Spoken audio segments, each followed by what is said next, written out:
My video for June the 23rd, 2019 is video number 3125.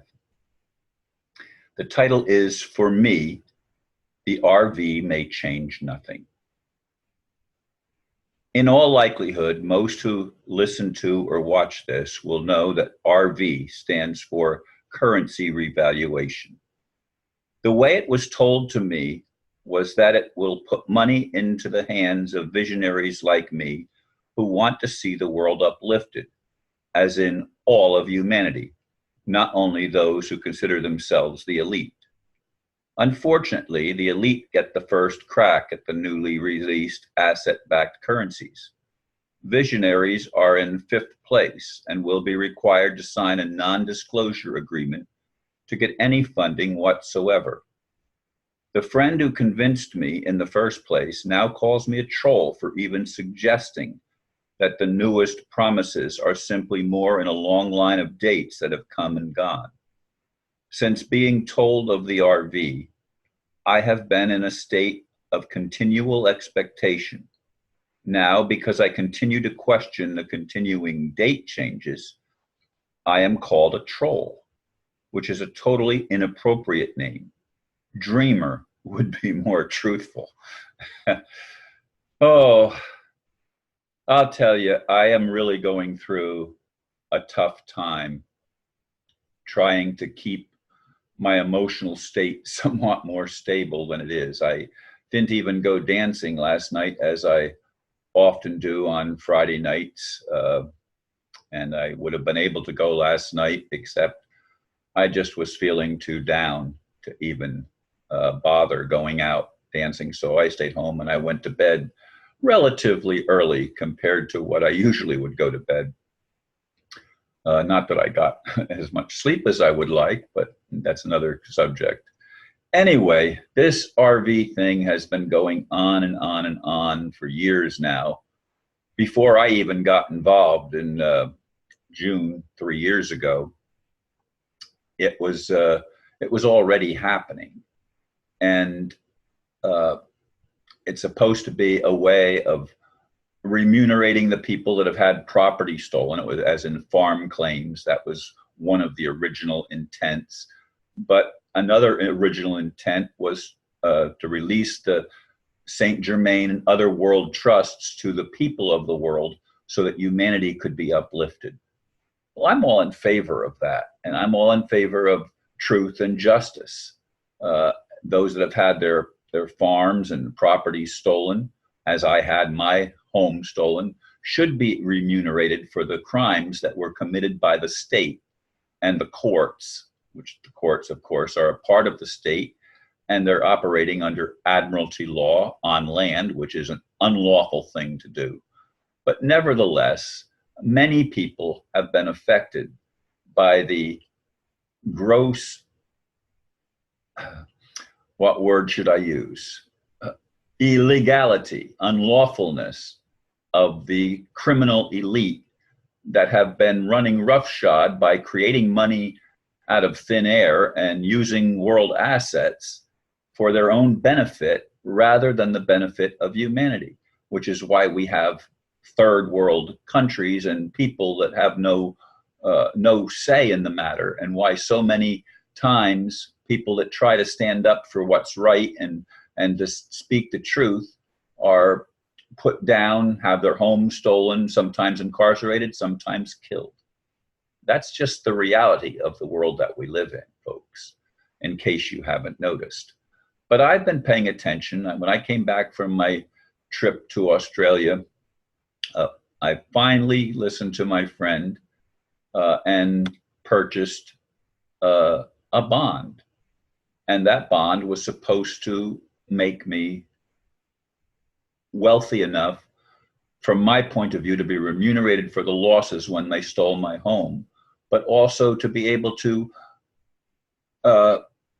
help fund some humanitarian projects. And I have a whole list of things, of projects that I want to be involved in, as far as helping to level the playing field and uplift humanity so that we can all be put in a place where we can have at least the potential of real prosperity. Now, granted, those that know about the RV are still in the vast minority of compared to the number of people on the earth, but supposedly it was not to be for the elite to be uplifted, and yet the governments, which are the mind control systems, get first dibs on the money that's released. It wouldn't surprise me at all if some of the wealthiest people that are known as international bankers, and they're those that have played the international banker game, are on the list to be remunerated first when the currencies have to be backed by assets, no longer simply money created out of thin air as the US dollar has been completely since Nixon was president. This has been going on and on for a long time. This was the scam perpetuated by put forth by the international bankers a long time ago. And it's not just the international bankers. The Vatican has played along with this.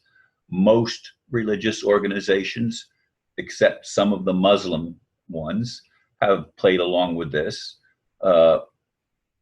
Almost everybody has been caught in this trap of playing games on behalf of the system. I've tried things like Swiss Indo and supposedly my videos with the ambassador who talked about the Chinese dragon family was on our side. Now, some of the videos I watched just recently say that the Chinese are behind all the problems. Well, I don't believe that either. It's not the Chinese, it's the international bankers. And they are not all even one religion, nor do they all claim to be one religion. In fact, most of them are atheists, although they'll use a religious name to stop people or try to stop people from telling the truth, because then it becomes, you're putting down a group, and you're not allowed to be anti-Semitic, except that the people that are making that rule aren't Semites themselves. And that's a historical fact as far as the genealogy of where the people come from. They are not Semites. The Palestinians are Semites. Those that are born in that area of the world would be considered Semitic people. But it's not true of those that converted to Judaism later on through the teachings of the Pharisees, who Jesus called a generation of vipers, as I've said so many times. Now, again, not all people that are in that branch of Judaism are a generation of vipers. We're talking about the people that sit at the top, not the average person. In fact, there are many people in Israel, as I've said, who absolutely think it's terrible what is being done to the Palestinians in the nation of Israel. So there's a lot of things that trouble me and weigh me down. And I have really, really been despondent over the past while as I continue to watch dates come and go. It's going to happen by this time, and this is a deadline. It's got to happen by this time. And we've been hearing these things it's been an ongoing list of promises of dates that have come and gone with nothing happening. And always there's an excuse. Well, we've got to clean out the people that have been the international bankers. Well, that's, if the first part goes to the governments, that's the international bankers that have been controlling most of the governments in the world. When are we going to wake up and see that we're still living a sham? And I don't like the idea that we're supposed to die before there's a correction. I'd like to see a correction now, but the tares are growing up with the wheat, and that's supposed to be the way it has to be. I don't like it. Anyway, thank you folks for listening, and namaste.